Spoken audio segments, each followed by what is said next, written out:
you nut him.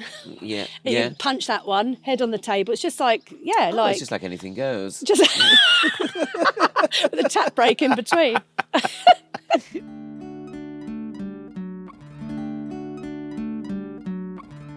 Laura Checkley, thank you for joining me in the garden. I'm so Your glad. beautiful garden. Well, thank you. We've moved things around a bit today because we were having trouble. Used to be over there, but now we're over here because then the light is a bit more consistent. Because otherwise people sometimes didn't have a face when the sun came out. Not helpful. Which wasn't helpful, for apparently. a visualised Exactly. podcast. Apparently it does spook people a bit. And I was in your toilet just now. Yes. Your lovely toilet. Thank you. The bird song coming through. Oh. It was like a tannoy, like a pre-show tannoy. I was like, that can't be real. It's unbelievable. I mean, that is a tannoy. That's a speaker. In there. Are you joking? No. I thought you were joking. No, it's like a little thing. It's your vent in the toilet, but it's That's like great that the you bird think it song's is. coming through that. No, it's a thing I bought. Are you joking? Yeah, Is it sorry, really? I was shouldn't have said that. Oh my God. It's just so if people get I just nervous said when that they're to Alfie weird. and he was like, oh, right. Oh, sorry, I shouldn't have. I was like, that is unbelievable. I mean, wow. Washing my... Oh, it's beautiful out here. It's beautiful. Well, I mean, to be honest, though, today... Well, yeah, when I came out and I heard the birds singing, I thought that is real. legitimate. That's not a little thing I bought. That was a little square very thing. Cute. When you open the door, it sets it off, yeah. That's so nice. In case people get nervous when they're considerate of you. I try to think about everything, you know. Is it to hide sounds? It's to hide sounds. Okay, sure. But not many unexpected sounds. But you know, just in case people, as I say. Yeah, it was close to the kitchen, isn't it? It's close to the kitchen, so it's nice to make it, you know, slightly nicer experience for everybody. Yeah. But yeah, it's well, we're very pleased with that. But I mean, welcome to the garden. Do you like gardening yourself? I live Not in a like, flat. do you like gardening yourself? Sounds like a lesbian question. But I think I'd be good at it, but I don't think I have the patience. I kill nearly any plant that's in my house. Do you? I try really hard. I drown them a lot. Oh, yeah, you can give something too much love. Oh, yeah, too much love. That's me. But no, I live in a flat, so we've got a balcony. Oh, I like a balcony. So we've got pots. Well, and I've got a little Acer plant that seems to be going, I'm carrying on even if you want to drown me. Oh, good. Because you know I had an Acer that died, so yeah, you done better than me. Oh, really? They're beautiful. But the others are not so great. They're sort of like that. Oh, well, so that plants out on the balcony have got really dry. Well, have you watered them? Well, not for a while. I've just sort of, they started dying and then we're like, oh, that's that then. And then we throw a bit of food in, we tried to repot them and then it just got worse.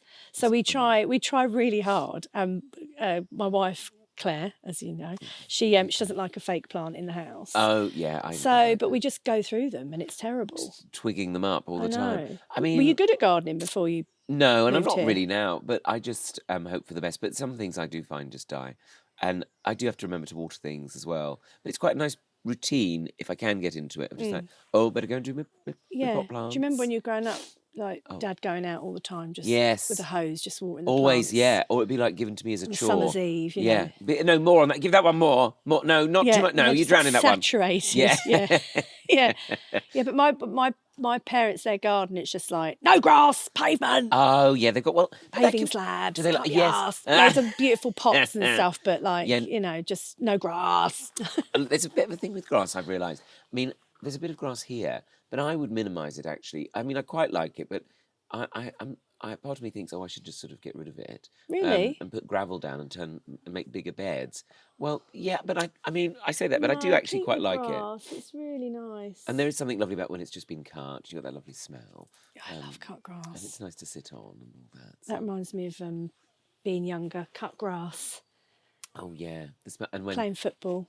And was it a thing at your primary school? There was at ours where the head teacher would have to go out on the grass to work out if it was dry enough for us to play on the grass. Oh really? We had red grass. Well, the gravel. Oh, we called it red grass. Is that right? Oh, we did I at know school. What you mean. Yeah, red grass. The stones, that you just sort of. Just sort of skid on. Yeah, I know the ones. And then we had a corner patch of grass that was on the wonk, and we used to play rounders just on the wonk. Oh. And we used to have bushes like that going round, and just the ball would go in the bush. And that's the end of that. Yeah. That's the end of rounders. Yeah. And I was super sporty, but no, I didn't have any grass at my school. It's a rough school. Where did you go to school? Hounslow. Oh, you're Hounslow. Yeah. Big up Hounslow Manor. Because I remember, well, because you've done so many things that have really celebrated London, and I just think like people might know you from Kingarry. Yeah. With your A lot of people think I'm from Essex, yeah. And then, well, there's that way. People who don't know London so well assume everybody Londony is Essex. Yeah. And actually, all the way around London. I'm a West London girl. East End girls and West End boys. Yeah, although I live in South London. So I think my accent's kind of hybridy. Oh, yeah. I think I sound more South London than I do West. But yeah, Essex is more like, it's wider, isn't it? I think Essex people are a bit more proud. They're a bit more, what's the word, peacocky about it. Very, yeah. Have you ever been to Smith's of Wapping? No. It's a fish restaurant on the River Thames. It's where Kent meets Essex. And it's quite interesting. People around here love it on the borders of Kent. They like go Smiths. Yeah. What's it? It's birthday. Get my voucher for Smiths. And chips? No, Laura. Oh no. Oh no. It's nice. It is very nice actually. That proper like fish on the river. Nice. It's very nice. But you get people from Essex, get people from Kent. The people from Essex will turn up in like an iridescent Range Rover, and you'll see like a man who's clearly in his late 70s, early 80s, who it's a lawnmower, or a leaf blower. Why are they blowing leaves? Why are they blowing leaves? Well, yes, where do they go? Just in a corner? It's April. There's no leaves. It's April. That's Spring. definitely a leaf blower, isn't it? They love it. People get... Or is that a saw? It might be a marauding chainsaw. I don't know. No, I don't know. Something petrol... Anyway, I'm not going to worry about it. But the people, doesn't matter. We carry on. That's the thing with this. We don't worry about it. Come rain or shine or leaf blower. What are they blowing? Where are they blowing it to? I know. Well, in a corner, and then they collect it and put it where? Well, exactly. But it breaks down. What do they think the earth is made of? I know. People. Just leave the leaves alone. Leave the leaves. I can't stand it the way it's. It's inconsistent sounds. Just leave it on. Yeah. Then it's fine. Anyway, we're not going to worry about it. Nightmare when you're doing a self-tape. Yeah, I know. I live in flats, and there was this drilling and pounding coming from somewhere, and I had this hour window to do this tape. Did you go and find it? I had to go up and down the flat. I'm on the 4th floor, so when I thought it's coming from upstairs, it wasn't. So I was knocking on these. Hello, hi. Are you working in your flat? They're like, sorry. Am I working? I was like, doing work. Are you drilling? And they're like, no. So I'm like, just knocking on it. Everybody's doing. I eventually found them. They were like 3 floors down. And they said, yeah, well, stop, don't worry. I was like, I've got a tape. I've got to do a tape. I don't know if they knew what I meant. But I'm sorry, Laura, that you haven't got more of a WhatsApp group going on in your block. I know there's a Facebook group, but that's mostly finding out who's not picked up their dog's poo. That's more angry, and that's more of a leisure activity, isn't it, a Facebook group? Yes, or watch out for the hooded figure. There's someone wandering around. Yeah, always a hooded figure in the garden. See, that was me. Yeah, just had me a job. Coming round to tell you to stop I drilling. do love a Facebook group, but I've come off it actually. It does get a bit hateful. Like I used to be on the Nextdoor app, which Nextdoor app. The Nextdoor app was a thing. I think it still exists, which was basically a Facebook group. It was designed for your local community, but clearly, if your local community wasn't spicy enough, it would then extend into local, like other neighbouring areas, and it basically would push kind of whatever was the most kind of frightening thing about, like, it was usually a hooded stranger in the garden. It's always the alarming stuff. Yes, someone's stolen my patio furniture. Someone lurking in the car park downstairs. Yes, lurking. Yeah, lots of the lurkers. door's been broken. Anyone could come in. And I've tried to tell them they won't listen. Well, parcels going missing, all that sort of stuff. Always parcels. Yes. Yeah. I always say like, be somebody moaning about people like knocking on their door sporadically, and then they'll then be moaning about like, I've still not had my parcel delivered. Raw mail's really gone to shit, and they'll really, sort of want to slag off. And it's just sort of every I don't care. Well, they just throw it through the window. Oh, so they just punch me in the face with my parcel. Yeah, we're quite lucky because we've got I don't know, like a reception-y area where they can. Yeah. Oh, is that what it's called? Well, I don't know. Yeah, that's nice, like that. They only say that about there's bits between the trains, don't they, the vestibule? The vestibule, yeah. Post room, I call it. Yeah, fine. But we've got like this, it's decorated really weird. Like there's a sort of big glass table. They tried to be zhuzhy. Then a couple of sort of silver Next-esque ornaments. Always those shiny silver. Yeah. And then this massive kind of House of Dragons kind of big, massive throne of a chair. It's got a massive back going right up to the ceiling. Well, that's grand. Silver, sort of next silver, that sort of crushed velvety, nexty kind of. And it's just sort of shoved in the corner. Oh. And that's our and then just all our post box. I do often sit there waiting for my Uber. Maybe. Very grand. Yeah. If you get an Uber Lux, otherwise you will be Uber disappointed. Lux, yeah. Oh yeah. Oh yeah. But anyway, so yeah, we get our stuff goes in there, so it's never lost. Well, so far so good. Touch some wood. Touch some wood. Well, there's wood in there. There's wood there. That's wood. Oh, That's yeah. wood. Look, that's a bit twiggy. Yeah, a bit of wood. That's lovely. What's that plant That called? is a hydrangea coming through, and it's got a lovely red leaf at the moment. That's beautiful, isn't it? And it's very dark leafed one. I can't remember what it's called. Somebody will know. But it's so that's the hydrangea. This bit's the hydrangea, and then I just planted some daffodils in amongst. Oh, that's a daffodil. That's a daffodil. You know the yes, one you I learned do know about my at primary gardens, school. And what's that one? I think that's a delphinium. Or is it a lupin? That's a lupin, So you sorry. do know your plants and no, your I stuff, don't. don't I you? got that one. I think that's a lupin. Well, at least you knew that was a daffodil. And I knew that was... Well, some people are like, oh, that'll be Aphelococci Bontosaurus. And you go like, oh, what does that mean? Like, I haven't got time to learn Also, two people names. tell me and I just instantly forget. Well, you would, wouldn't you, if they're totally unimaginative like that? Yeah. So, it's because we said it was a nice day. Aren't we enjoying the bird song? That's Humprick has got out that leaf blower. Anyway, I'm not going to dwell on Maybe it's my neighbour. Maybe it's your neighbour. him. So you don't have a WhatsApp group in your block? We might have. I don't. See, Claire, so my wife's the sort of person that'd be like, oh, we must all meet for drinks. I'm like, absolutely not. You don't want to be friends?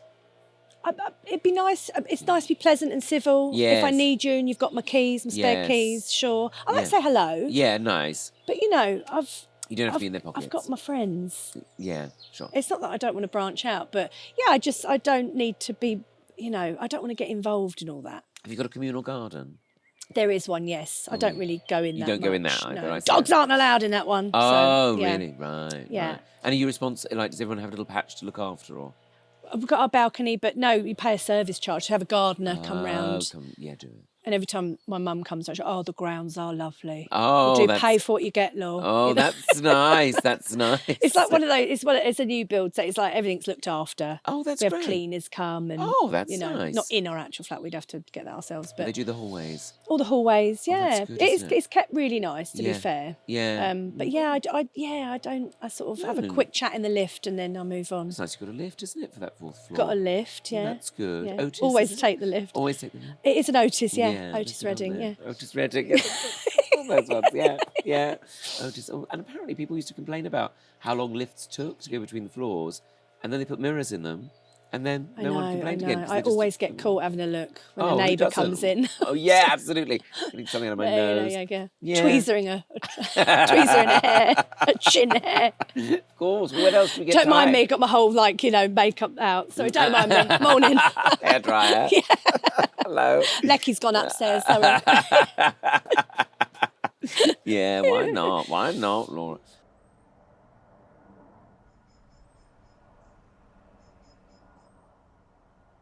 So many of the roles you've done, I feel, celebrated London and like the different characters you get in London and the complexity of it. Because London, I think, is such a broad place. It's such a wonderful place because you have so many different stories to it. Yeah. That's been something you've always been drawn to. Yeah, I am. I always moan that I get typecast and that I always get a similar role. But I think they're different. Like you say, yes. They're all mostly working class, but yeah, I think I'm very drawn to down to earth people and characters. Yeah. I grew up with a very female household, strong women, strong nan, strong mum, and all my aunties and my cousins. They're all funny women. Yeah, right. Funny, sharp women. So I am definitely drawn to those sort of characters. I've never been one to go, oh, I'd love to be an ingenue. Yeah.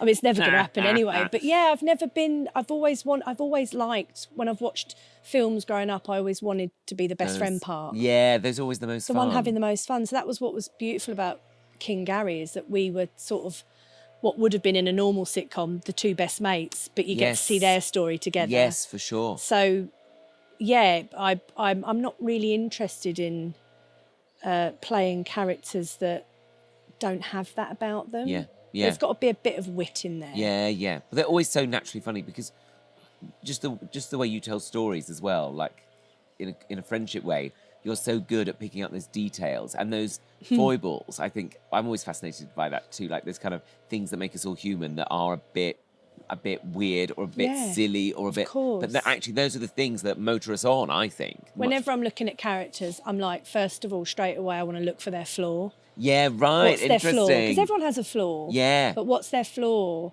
And what do they think they are, but they're actually not? That's such an interesting perspective, isn't it? Because I think sometimes with like storytelling, people assume you have to look for like, what are they driven by? They want to get the power behind the rings. They want to get to the throne. They want to get this kind of like high. But actually, for most people, it is much more like they just want to get to the supermarket, or they just want to. It's the nuance of it. That's why when we did King Gary, I didn't want to make her one thing. Yeah, right. Yeah. Of course, she was desperate to climb socially, which made her funny. She was so desperate to be considered somebody. But she also had a massive sense of herself and confidence at the same time. But that's what I relate to as well. Like those sense of people around me who are desperate always to be one up, just like these small, tiny stepping stones of like how you make things that tiny bit nicer. Yeah. Whether that was to show off or whether it was to just be a bit nicer, those kind of minutiae I just think are so brilliant. Yeah. When I did Screw, which was a drama, I was always seeking the funny where I could. She was quite a straight talking character, which is probably why I got her really, so I could lean into the comedy. But it was even in the really, those serious big dark moments, there is always comedy. Yeah. Which is why I love Mike Leigh and all of that. Because it's never one thing. It should never be one thing. I like it in Line of Duty when suddenly there's a funny little lines here and there. Because why would they not? They're at work. They would joke. They would joke about someone that just died or whatever. And actually, when people do die, there is often a lot more humour than people want to acknowledge. That people do laugh. Like in the darkest moments, people do laugh. And I think that's always the thing that makes people... That's why I don't like anything dystopian. So whenever something's set in the future, I always feel like it's all like, oh... everything's terrible and the cyborgs are coming for us. It's like, yeah, but someone's got to have a laugh about the cyborgs. Right, but you would, no one takes wouldn't that. you? You would laugh would, about, that cyborg tried to get up the stairs today. Yeah, you totally would. Do you know what I mean? Yeah. Cyborg tried to fuck the lift. But you would. Yeah, things like that. You'd be like, oh, here we go. Probably be dead tomorrow. Probably, oh, well, that's the apocalypse for you. Did you see the Last of Us, that ep with the, I think it was ep 3 and it was the gay couple. Is it Anne Reid and... No, Last of Us was what's his face, Pedro Pascal. Oh no, I didn't see that one. There's an ep, I think it's ep 3 in the first series, and this couple who have sort of survived the apocalypse, the zombie, whatever it is. But they decide to have a dinner, and they've saved up loads of pills, and then they have a dinner party and they end it their way. It's really beautiful. And it was funny and it felt really human. And I was like, I dig that kind of apocalypse storyline. Yes. That's the stuff I'm interested in. Yes. Although I would love to do a bit of rolling about and shooting. Sure. And that would suit you, actually. I think if I had to do that, I might get it wrong and it would look more sort of like doing some Lecoq comedy. Oh, I think you could do it. Do you think? An action hero rolling around in the future? Yeah, why not? All right, I'll do it. I'll do it then. But what if you had to? You would? Well, if it was the future, and I had a laser gun. Yes. Bye-bye. Chow, chow. What noise do they make? Yeah, that. I don't know. You probably wouldn't have to make your own sound effects, actually.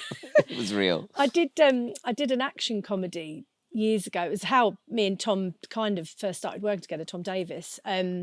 It was called Action Team, and it came and went very quickly. It was on ITV. It only did one series. I think it cost them too much money. Oh, yeah.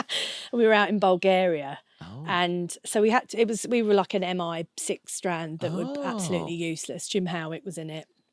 It was some really brilliant. And Stephen Graham made an appearance. Wow. It was like a really good series. I think it's on Amazon now. Actually, I think it's just come out on Amazon, but. We got to be funny and shoot guns, and it was just the best combination. I did fight training. Had a fight on a moving train in the middle of Bulgaria. Yeah, it's amazing. Glamorous. Is that annoying though? Because again, I think I would mess up. Like they'd be like, okay, cue train, cue, like everything would be moving, and then I'd be like, oh God, that kind of stuff is again? A bit stressful. But do you know what helps? I think like having musical theatre training and being able to. There you go. You see, it always comes back. So it's just choreourage. But as a fight, so you go here, you nut him, and you punch that one, head on the table. It's just like, it's just like anything goes. Just with a tap break in between. Yeah, on a moving train. Duck for the tunnel. And that was really exciting. Oh, I bet. Yeah. Oh, I bet. And just adding something really funny at the end, like wah, wah, on his nose or whatever, that was just really stupid. Yeah. Yeah, great. So that stuff's really good fun. Except shooting in Bulgaria with sort of zero safety was Oh, I bet that was exciting in its way. Really exciting. I remember this guy took us to the boot of his car where he had all the ammo. And he was like, now, okay, which one's the real? They're blanks. And me and Jim Howitt were just looking at each other like... Oh, my God. Sorry, you sure that's a blank? And we had no time. And I remember, have you ever worked with a squib, which is like when someone gets shot and then it's like an exploding blood bag. But they go wrong all the time. Yeah, and they're really hot. They can be hot when they explode. And I remember being in this tunnel and Derek Riddle was shooting this other actor, Coyote, and we were like, sorry, we've never worked with squibs. And they were just like, just don't worry about it. Just turn your face away from him. And so Coyote had the squib on him. Squib on it. Do I call it a squid then? Squib. Maybe he had a squid as well, but... Yeah, it was a squib. It's a squib. And so we're just looking at each other. And then Derek's coming towards us with this gun that I'm not sure has a blank in or a real bullet. And I'm like, oh, God. Maybe this is it. Yeah, this is it. I'm going to die in this tunnel in Bulgaria. And the squib went off and it just sort of hit me and it was like hot tea. Yeah. It was like, it was just amazing. bonkers. It did look amazing. All of it looked fantastic, but we all nearly lost our lives at one point. Sorry, we didn't get it on. We didn't get it on set. Can we go again? And that was the thing, they never had any. It was like, this is the one, we've only got this one take, guys. So you just like threw yourself in there. Oh, well, that would be great. Yeah, I mean, Tom broke his finger and just all sorts happened. Like doing PGL. Yeah, it'd be like a lovely summer activity course. But it was fun. It was really good fun. Oh, I bet that. And what I love to work with all these people. I was going to say how we first met as well was through our mutual friend Toby. Yeah. And it was when you were doing the comedy duet Checkley and Bush. Yes. And you invited me to come and do a gig in a night you used to run in a funny restaurant. Yeah. I've never been there Leicester before. Square. No, it's right in the middle of like Leicester Square. Not the square, but like round the back of the station. Round the back of the stage door of the Wyndhams, That's isn't it? it. And in between that little courtyardy bit. That's the one. Well, I used to work front of house at the Wyndhams. Oh. So when I was doing Checkley and Bush, we were like, we just need a venue. And we used to drink in there all the time. And and the toilets are downstairs. Yes. And I wandered down once. I was like, oh. What's this? There's a little light there and there's a light there. Well, they've got something going on here. And I just spoke to him. He's like, yeah, you can have it for free as long as we take the money from behind the bar. So we and I remember trying to get gigs and everyone just said, if you want to get a gig, run a night. Yeah. And you give people gigs, they'll give you gigs back with their night. Yeah. And that's kind of how we started. Brilliant. I remember doing that. Yeah. Tiny little... Tiny place. And you'd have to wait backstage with sort the of bleach the and the stock room, really, wasn't it? It was lovely. I spent so many years sat on like bottles of bleach, yes. waiting to go on with a funny wig on, thinking, what is my life? But you both were so funny. We had a great time. It was short-lived, but I think because we went into it a bit older. Okay, yeah. We were sort of... Vix had been in Bad Girls for years. Yes. So she was sort of doing all right as an actor. She didn't really need to be doing comedy gigs on a Thursday and, Wednesday night in the middle of nowhere. But... we found each other funny. Yeah. And we were in a Christmas show that, funnily enough, closed before Christmas. It did really badly. It was and we had Hannah from S Club 7 in it. How bad? It's so random. Why was... Why? It was in a venue that used to shoot the Pepsi Chart Show, which is now the Leicester Square Theatre. Oh, okay. It used to be where they used to shoot that, yeah. and they sort of started to turn it into a theatre venue then, but it was still kind of like a bar nightclubby vibe. And we did this weird kind of Christmas musical called Snow the Musical. I played about 8 different characters, like murderous reindeers and whatever else. It was basically Santa Claus was coming to just murder everyone. A murderous Santa Claus, okay. Yeah, and Hannah from S Club 7 was in it, and Victoria Bush from Bad Girls. That was kind of the draw. But it did so badly. And this was back in the day when everyone was like, did your cheque bounce? Oh, no. Yeah, our payment was cheque and our cheque started bouncing. Yeah, and we just it all just went tits up. But Vix and I did these snowmen characters, they were Scottish, Glaswegian snowmen, like doormen. And people are like, oh, you're like French and soldiers, you two. So we're like, oh. Fine. So just for years, we just sort of would meet up, not write, and just drink. And then we're like, we really should do this. And I was like, let's just book somewhere and then it'll make us do it. The best way, isn't But it? we didn't do 5 minutes and build up. We just booked an hour at Canal Cafe. Well, sometimes that's the best way, though, isn't it? Just go for it. Yeah. And I think as well, there's a sense that some people just like sit there with a typewriter and like, oh, that's a good idea. Oh, I like that. Yeah, Like, I'll we write went that. in really naive. We didn't know anyone in the comedy circuit That's the best at way. all. Well, I We had remember. to really start from scratch, you know. But doing your gigs, I remember was really kind of lovely bird there. Come to Oh, see look, what's that? I didn't know about It's got a little orange beak. It's a crow, isn't it? No, I don't. No, that's too tiny for a crow. Is that a blackbird? Is it a blackbird? Anyone know? Is it the blackbirds? Singing in the dead of night. Is it a blackbird? Yeah. My friend's a twitcher. Oh, it'd be a nice hobby to have. She's an actress, quite a well-known actress, but yeah, she loves a little twitch. She'd know what that was. Oh. Common blackbird. Oh. Oh. Dear. Okay, we're There we close. go, Yeah. there you go. Blackbird.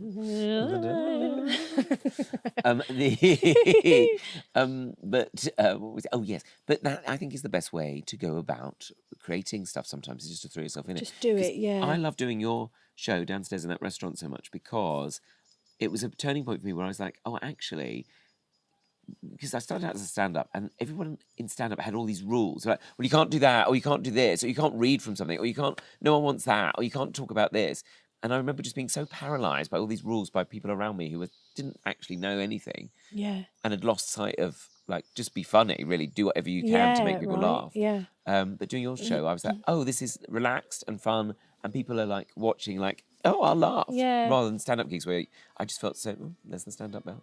But like, it's beautiful. The stand-up being so kind of like, no, you've got to do this. No, they won't book you. Blah blah. I'm saying, oh, I'm just going to kind of go on and not plan what I'm doing.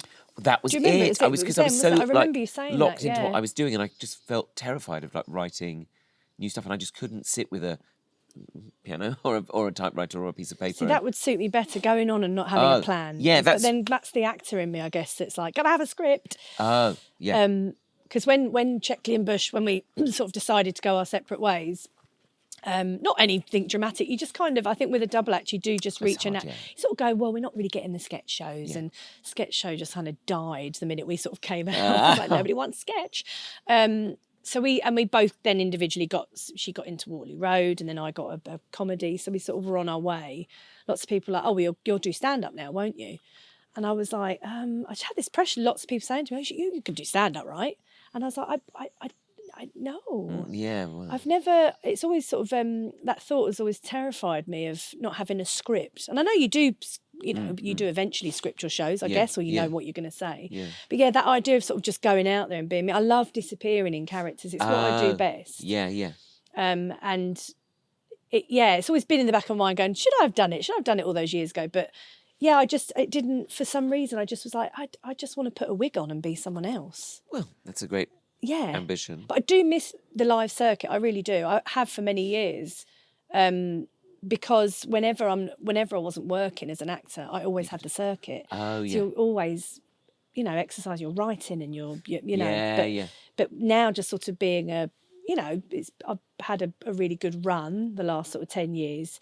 I sort of miss sort of waiting about now.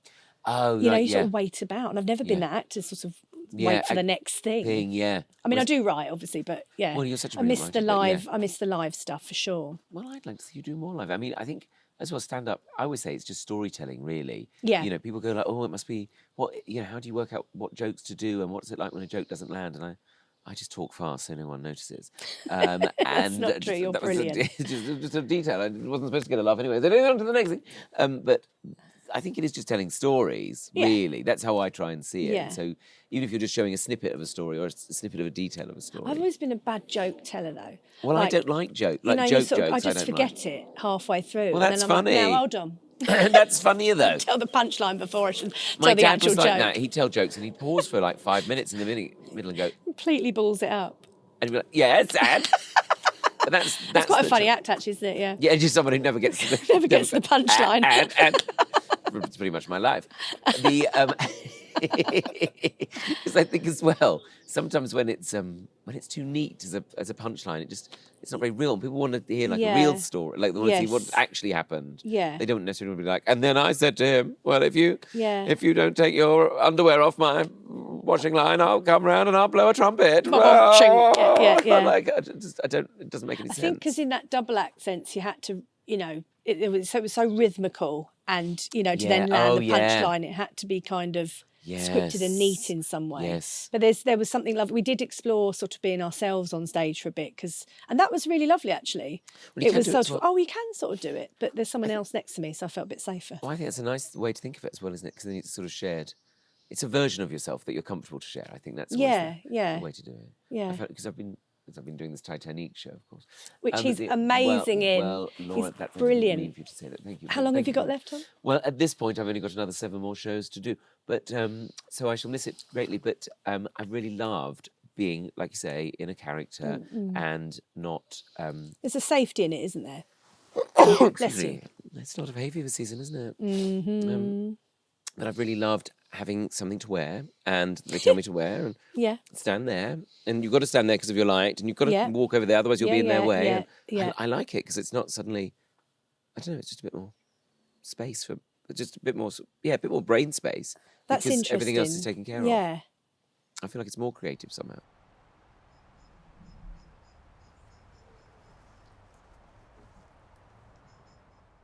This episode is sponsored by the Woodland Trust.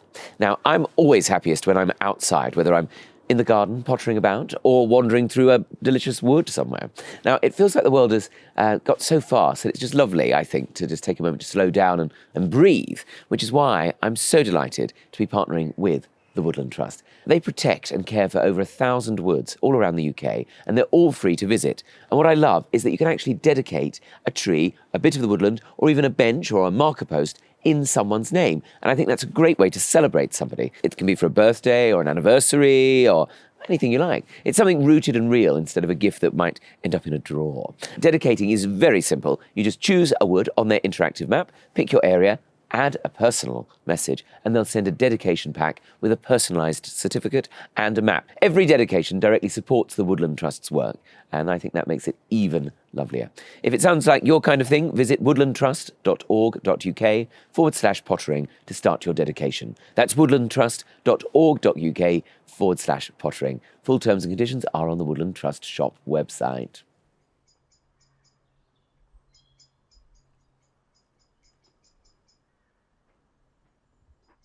This episode is sponsored by Saily. Now, travel has a way of producing lots of small, unexpected questions. I mean, is this the right bus? Is that museum actually open? And what exactly is it? I've just ordered from this menu. And almost always, the answer involves reaching for your phone, which is wonderful, provided doing so isn't racking up a small fortune in roaming charges. And that's where something like Saily really comes in handy. Saily is an eSIM app that gives you affordable mobile data across the world so you can stay connected when travelling without worrying about surprise charges. You install the app once, pick a data plan for wherever you're going, and you'll be online the moment you arrive. And when your next trip comes around, you simply open the app again and choose a new plan.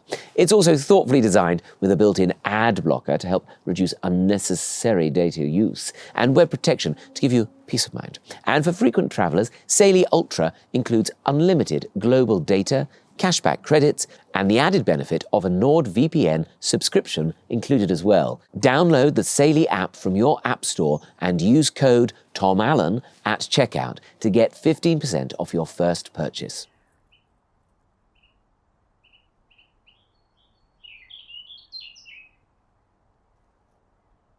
This podcast is brought to you by Alzheimer's Society, the UK's leading dementia charity.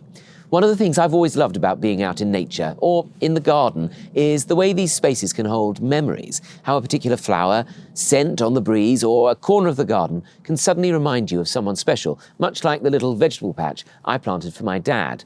Well, this June, Alzheimer's Society is inviting people across the country to take part in the Forget Me Not appeal.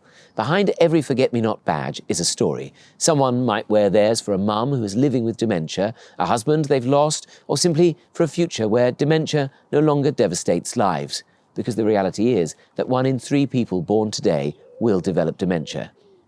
It affects families everywhere, which is why Alzheimer's Society is determined to beat it, through life-changing support for people living with dementia today and groundbreaking research for tomorrow. So if you'd like to show your support this June, search Forget Me Not Appeal to donate today and get your badge. Wear it proudly, knowing that every badge, every donation, and every story shared helps bring us closer to beating dementia. Again, search Forget Me Not Appeal to donate today and get your badge.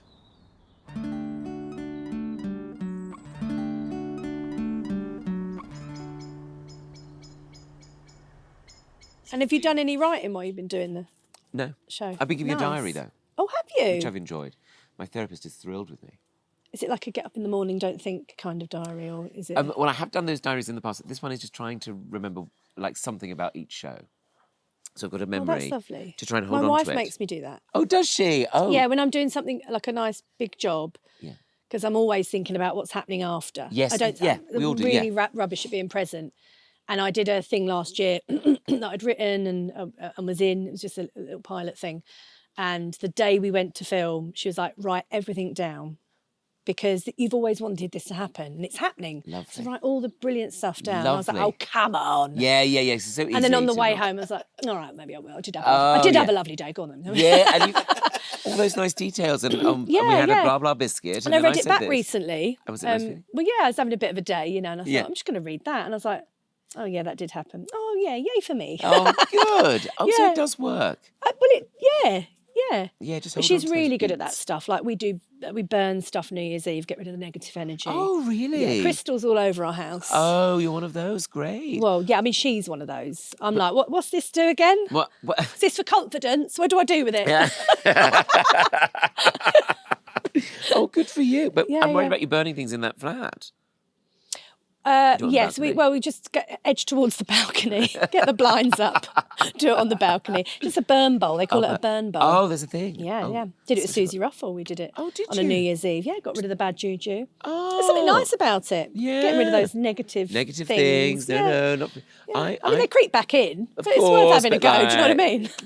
For that 1 minute, they were gone. Yeah, for that 1 minute, whilst I was having a Prosecco, it was gone. Well, we did it on New Year's Eve where we tried to do all the different traditions at once.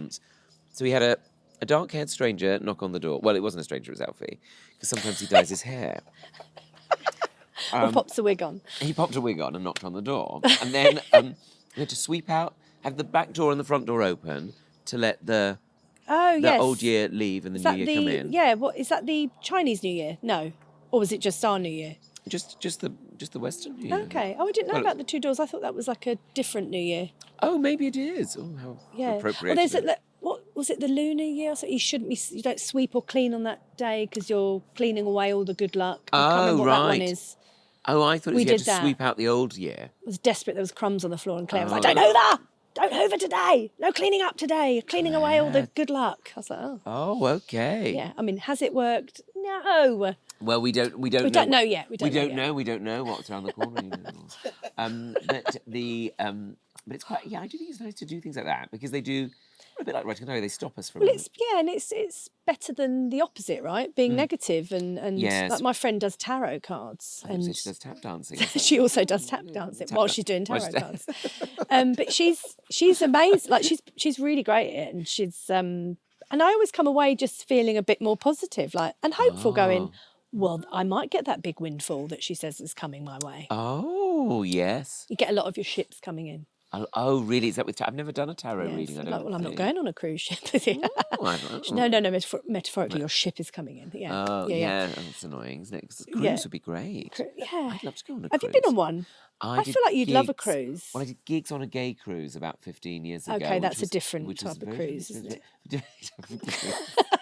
It wasn't a ship. It wasn't around a park, and it always looks like just everyone's in the pool all at once, and there's nowhere to go. There was a lot of that, but then there was a lot of there was a real mix of people which I really enjoyed. I did love it, but I loved as well. There they come.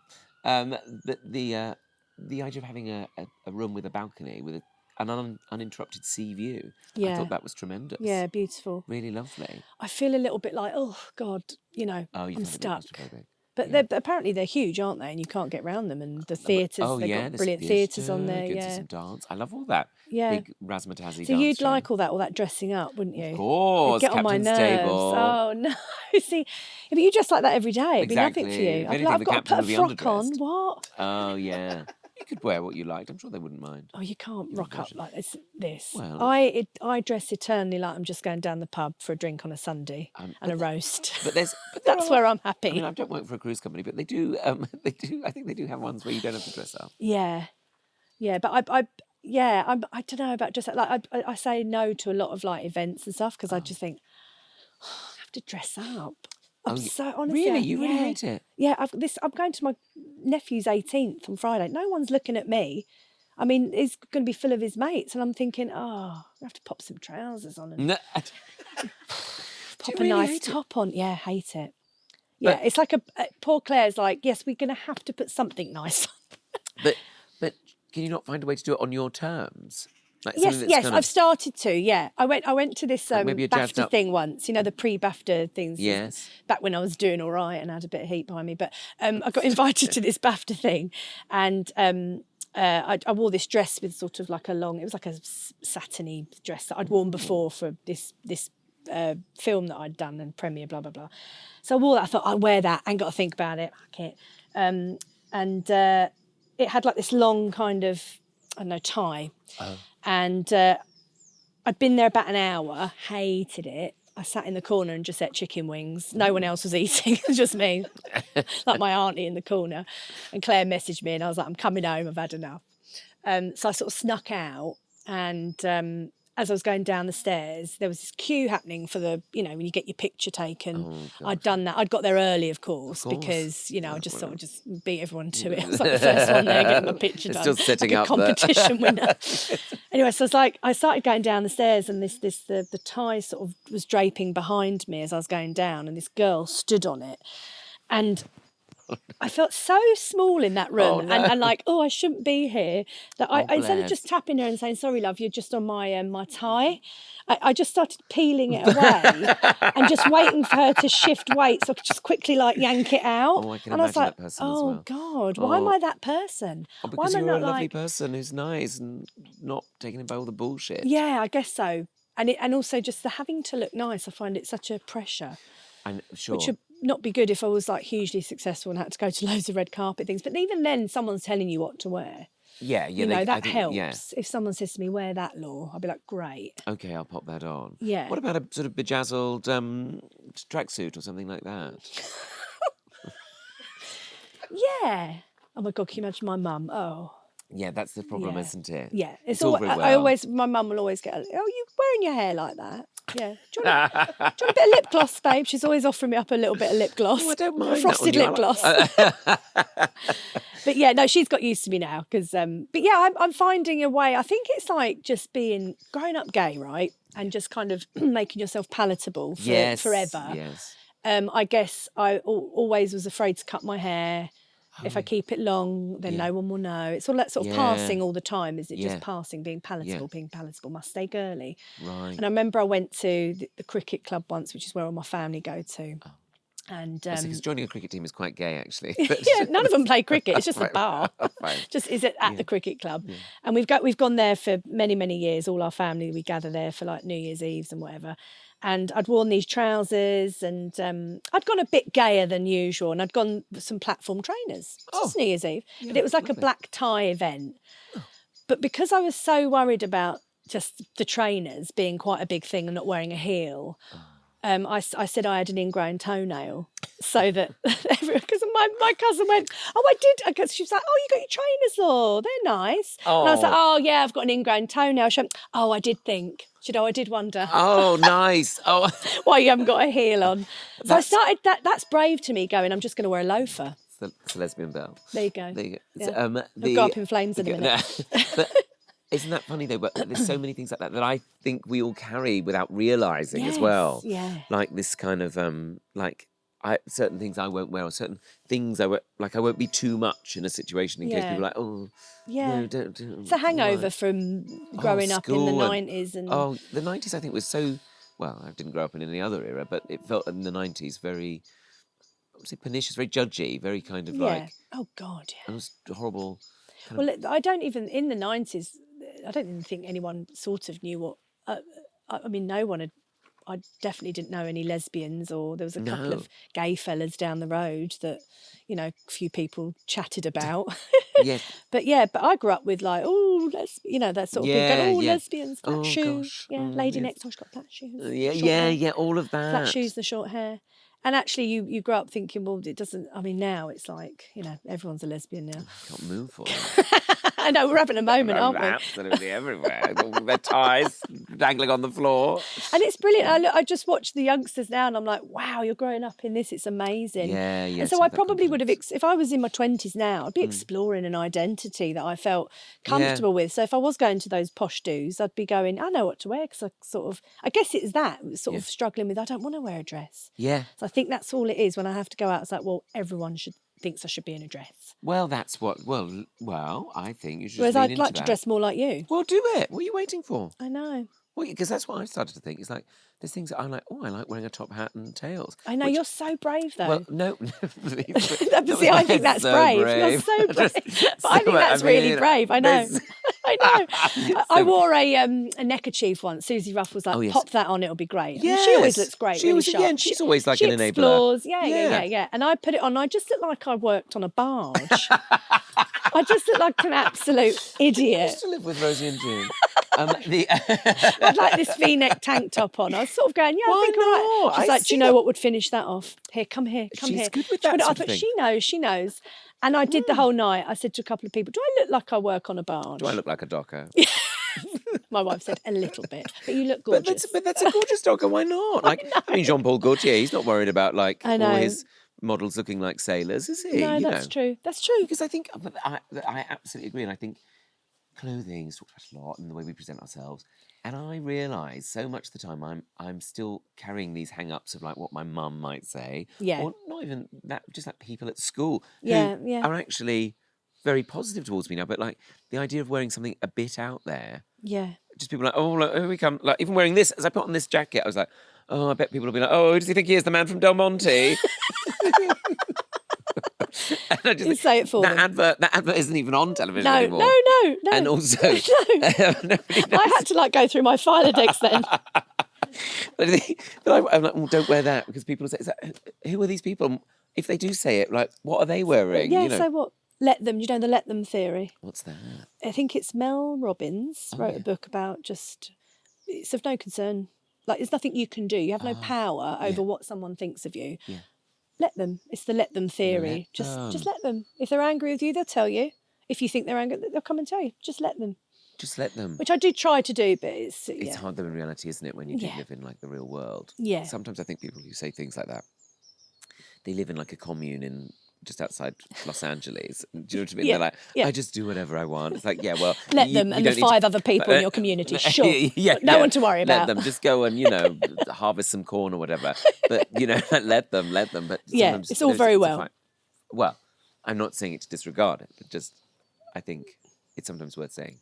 It is sometimes more challenging if one has, perhaps like you and I have had an upbringing which is like, what are you doing that for? Yeah. Oh, who do you think you are? Yeah. Oh, look who this. Oh, who do they? Oh, look, here we go. Yeah. It's like, what? Why is this such a big affront to you? I know. That I'm like wearing a bowler hat. Yeah. But I've always wanted to wear bowler hats more, but that does. I've seen you in a top hat. I don't know if I've seen a bowler hat. A bowler hat.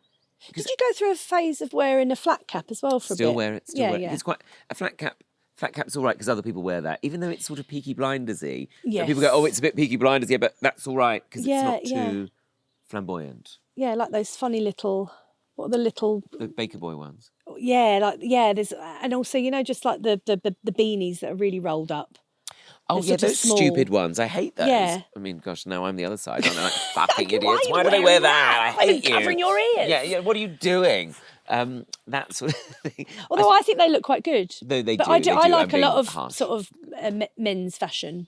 Wear it, Laura. Yeah, this was in the men's section. Oh, I love it. So I'm starting to embrace it, but that's my wife's 10 years younger than me, so she doesn't have the hang-ups that I have. Right. Well, that's why I say about it, because I think it's worth mentioning the hang-ups, because they're real. Yeah. So, sometimes be like, just do it. It's all me. My family actually don't care. No one cares. It's just in our minds. Yeah. But I sometimes think those thoughts have been put there, and sometimes more difficult to shift than sometimes the rhetoric suggests. 100%. So I think it's just worth. That's why I say about like next time you see me. Oh my God! Like, why is she? It'd be like that from across the room at some BAFTA party. What are you wearing? You look like you work on an oil rig. Get back in that corner, eat your chicken wings. What do you think this is? The Village People? Why are you dressed like that? Literally. Traffic cop. Going the completely other way. Laura. You're in costume. You look like Louis XIV. Just trying to be brave. Laura, I didn't mean it like that.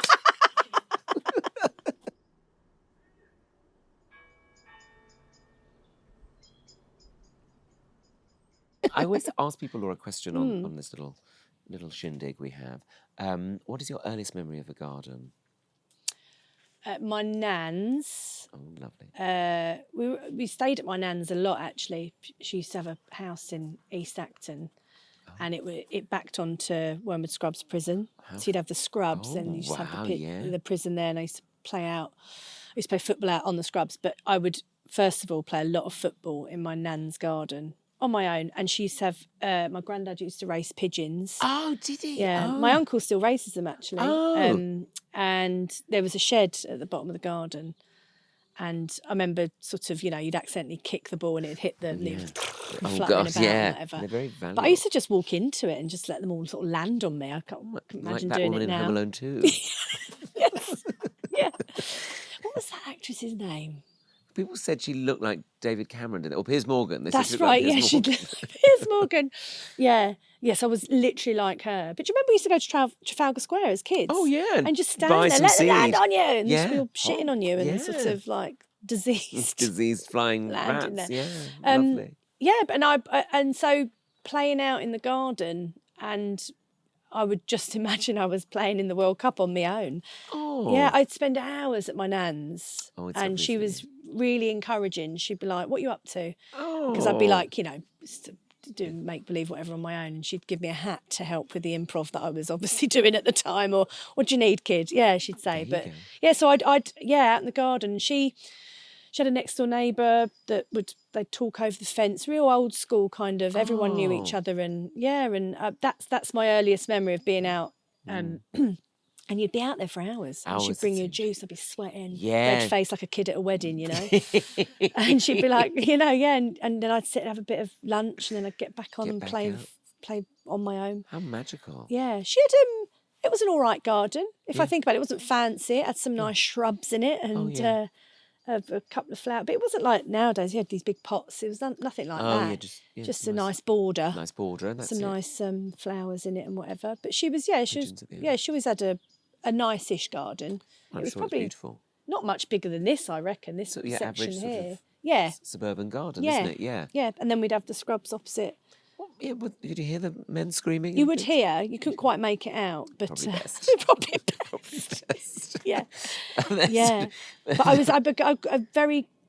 was very fascinated with prisons from a very young age. And I think it was because of that. You'd look up and think, who's in there? Who's in there?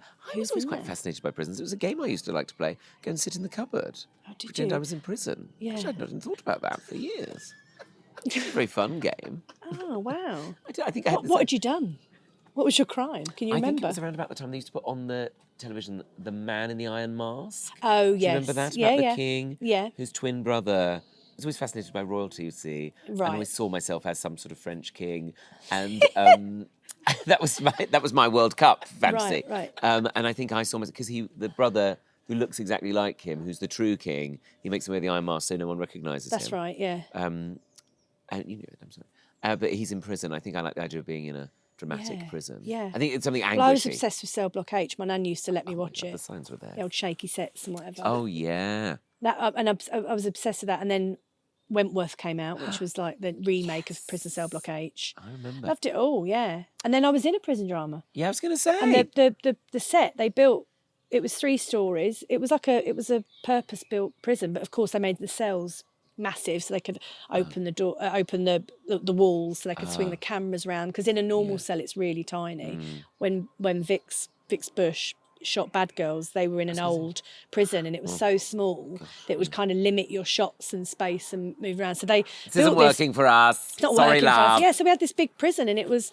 and once they Your put all the dream. essays in, Yeah. it felt really real. And I remember I had to wait in a cell once whilst we were turning around or whatever, and they said, Laura, you just tuck yourself in there. And I sat on this bed, and it was all, they'd dressed it and everything for the next scene or whatever, and I sat and I thought, could I do time? Sat there, and I thought, I could, I think I could. I think I could. I think if you had some paper and some pens, yeah, a bit like Oscar Wilde. Make friends with the right people. You've got to make friends with the right people from the get-go, I think. I'd be terrified, actually. I'd actually be terrified. I would. Oh, I'd Could be you awful. imagine? Oh, my God. I feel like you'd make everyone laugh, though. I'd like to think so, but I mean, come on, fellas, why so blue? Yeah. Come on, let's pop down to woodwork. Yeah. Yeah. I mean, I don't know if it's quite as craft-spaced as I got told when we were when we did Screw, we met with a lot of prison officers and all that, and they were talking about prisoners and not being taken advantage of. And a trick apparently is if you make yourself really stinky, don't wash. Oh, right. Get really stinky, really horrible, no one will touch you. Oh. So well, there you I'd go. be touched all the time. Be showering every time I but go. don't if you get in there, if you don't want to be touched. Oh, In gosh. places you don't want to be touched. Oh, Yeah. right, make yourself stinky. Make yourself really gross and stinky and no one goes near you, apparently. All right, I'll do it. Yeah, I couldn't bear that though, could you? That's I what I can't keep even have a thinking. dirty fingernail. Well, that's what I mean. Oh. I can't bear it, Do you wear can't go to gloves when you're festivals. gardening? I have so many. Actually, I don't mind getting my hands dirty, but then I have a nail brush downstairs Yeah. I use. My friend's a landscape gardener Oh, and he's yes. always, God bless him, Always scrubbing. yeah, paranoid about his fingernails. Yeah. Oh, really? Well, It'd just get them in- wood, wouldn't it, if you imagine yeah, the- all the time, and yeah. you get those calloused hands, Yeah. which I don't know if that would suit me either. A bit like prison. I don't know if I'd suit having calloused hands. Well, you could do gardening in prison. Can you? Can they let you out? Yeah, if they've got Oh, no, one. If they've got one. If yes. they've got one, yeah. I'd love to lead Most of everybody in a them. bit of gardening. Yeah. They'd probably get quite annoyed with me, and I think that's probably when I get shanked to death. With some sort Death of gardening by toothbrush, implement. yeah. Yes, Yeah, oh, yeah, exactly. gardening. Yes. Oh, will you shut up? Yeah. Yeah. Yeah. Something like that. Yeah. So, Shrub to death. yeah. How was he killed? Rhododendron.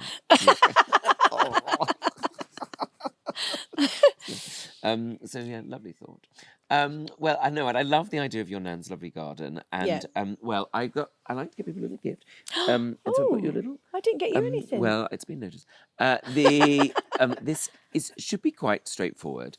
no, You don't, can 'cause grow I it might in kill here. it. Sweet pea. I think you might like sweet Oh. pea, and the more you pick them when they flower, the more you pick them, the more they flower. The more you get, Oh. and they have a lovely sweet smell about them. But you can just do that in the tin there. I think it's quite Oh, in straightforward. the tin. And you just put keep it- Put it on the balcony. I think you can put that on the windowsill actually. Oh, nice. But you might like it. Just keep it Claire will love it. keep it behind the kitchen sink or something, and then you'll know. Yeah. Okay. Well, I'm not telling you what to do. Maybe you if don't you have never a kitchen hear from me aesthetic. again, you know I've killed it. From that Laura Checkley. It seems to be in prison. I'm sorry. Killed your sweet pea starter kit. So, That's lovely. Thank you. well, Thank I hope you. it's something for you to enjoy and I watch. will. I mean, you might just put them in quite Try soon. not to drown it. Yeah, again, don't drown it, but don't Yeah, just not follow the water. instructions, Laura. Just do as it says, Laura, and it'll be fine, okay? Okay. Okay. Lovely. Well, Laura Checkley, thank you very much for joining me in the garden on pottering. Thank It's you been for having lovely, me. as always, to catch up. I'm so glad. I was so thrilled you could do this, so thank you Thanks for for having joining me. us. Thank you. Should we go and play football? Let's go and kick a ball around.